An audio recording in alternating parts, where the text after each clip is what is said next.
Hello, friends. Long time no see. This is Bethany from Bethy the Bibliophile, coming to you to talk to you about my 2018 reading goals and to talk to you about my 2019 reading goals. So let's start off with a wrap up of my 2018 reading goals. So first off, my Goodreads reading challenge this year was to read 60 books, and I read 63 as of today, so I accomplished that goal. This year I'm going to bump up that goal to 75, so hopefully I can manage that.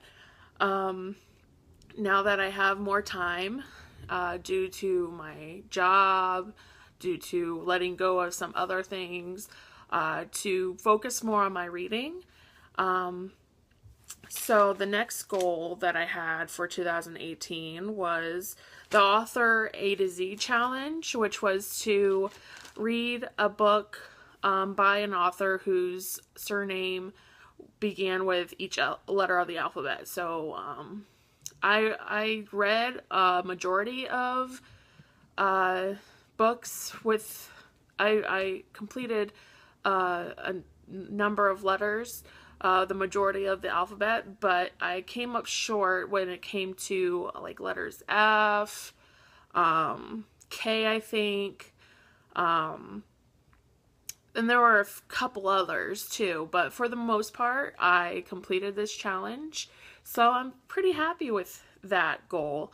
The next goal that I had for 2018 was to complete Book Riot's Read Harder Challenge. And at the beginning of the year, I was very good at crossing off some challenges here and there. But as the year went on, I didn't really keep track of it anymore. So I probably crossed off like a quarter of the challenges in that challenge. I did relatively poorly at that one. My next goal for 2018 was to complete the Harry Potter series. I read up to book 4 and read a few chapters of Order of the Phoenix, so I did not complete this challenge, but I decided to carry that over to next year. So with a good amount, but I started at the first book this year, and I went all the way up to 4, so I feel that I did a relatively good job, but I didn't complete it, so I'm going to carry that on over to next year, starting with the 5th book, so I find no problem in completing this goal. So for my... Oh, and another one of my 2018 goals was to read more of what I own, and I did really poorly at this. I bought so much more books, and I only read 2 to 3 new books that I own. So I've read a total throughout the years. I probably have read like 10 books that I own out of like my 100 and some books that I own. So I didn't do very well at this this year, but I'm going to carry that over to next year as well. And hopefully I can do better at that. So my goal for this year is to read at least 30 of the books that I own. New books, so no rereads. Yeah.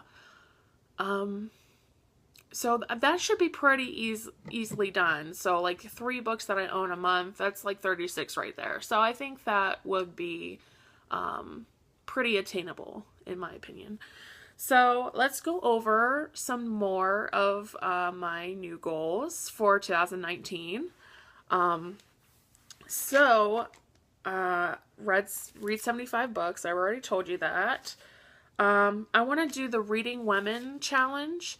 So the Reading Women is a podcast that I listen to, and they come out with a new challenge I think every year for however long they've been on.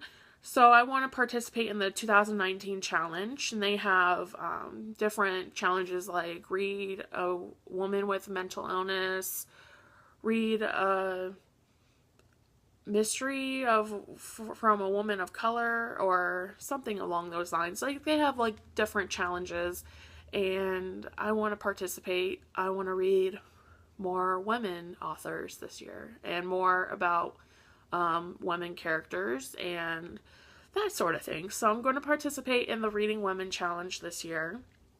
I'm also going to do the Book Riot Read Harder challenge again this year. They have like an Own Voices book from Oceania, a cozy mystery, a manga, however you say that, and different other challenges too. So I always enjoy taking part of the Read Harder challenge too. So those are the reading challenges that I'm going to participate in this year. And the last goal that I have for 2019 is to not buy any more books. So how I'm going to do this, I'm going to play Bookopoly, which I saw over at Elena from Elena Reads Books and Janet from Swirly Girly Reads. I'll link their channels below.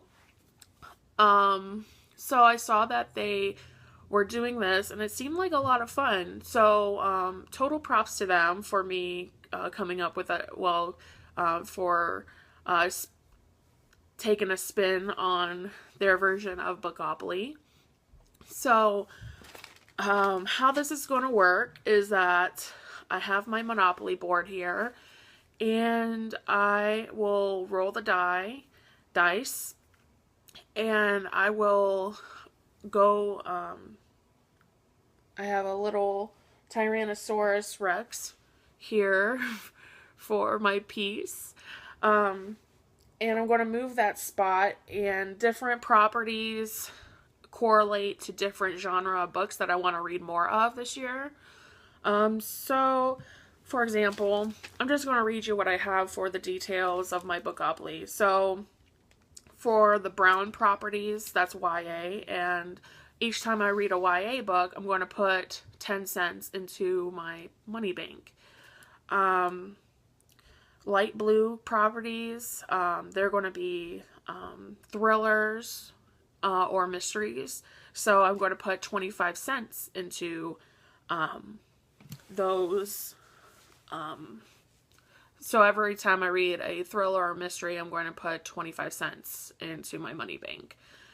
Pink nonfiction, which is 50 cents a piece. Orange properties, romance, so 75 cents a piece for those. Red or sci-fi, so I put $1 every time I read a sci-fi book. Yellow, fantasy, so $1.25 every time I read a fantasy book. Green, classics, so $1.50 will go into my money bank every time I read a classic. And dark blue, tomes, which is a book that is over 500 pages, $2 for every time I read a tome. Railroad, so if I land on a railroad for that month, I will be participating in a readathon, and every book that is within a certain genre that I've listed already, that I read during that readathon, I will put the correlating money into the money bank every time that I read a book of that genre. If that makes sense, let me know. Community chest, read a book from a person of color, like an author of color. So, yeah, so that's pretty self-explanatory. Every time I land on free parking, I get to allow myself to buy a book. So hopefully I won't land on free parking a whole lot. So either way, it's a way for me to limit my buying a book. So if I happen to land on free parking every month, which I doubt will happen, that's only 12 books that I accumulate this year, which is much better than than my spending habits on books have been recently. So either way, I limit my my spending money on books. And chance. So if I land on chance, then I pick randomly. From this book that I have a book that's called 1000 Books to Read Before You Die. And I'll just randomly flip open to a page in the book. It's a pretty hefty book. So I'll just randomly flip to a page, a random page in the book, and I'll pick a book that I find interesting from that page. So those are what the spots mean. So if I happen to read, and as I go, and I'll collect the property cards from each, I'll pick the property cards from, I'll collect the property cards from each space that I land on that I complete. And so this keeps track of which properties I've already landed on. So if I collect all three of, say, like light blue, if I collect all three of them, then I can build hotels on those. And each time I build a hotel on a property, then that doubles my money that goes into my bank. So say I have hotels on my brown spaces, every time I read a YA book, then I not only, I put in 20 cents instead of 10 cents. Hopefully that makes sense. So that's what Bookopoly is. So, what I'm going to be spending the money on, I thought about going on a shopping spree to my bookstore, or just saving the money for like building my savings account or something else, maybe like a treat yourself day to like Cleveland or Columbus or something nice, so that maybe me and Colin can both enjoy. So yeah, that kind of wraps up my reading goals for this year. What do you guys have planned for next year? I want to hear about it. If you have a video that explains your reading goals for next year, then I want to see it. So let me know if you have a video up, and I'll certainly watch it. So thank you for watching, and I hope you have a great day. Happy New Year. Thank you.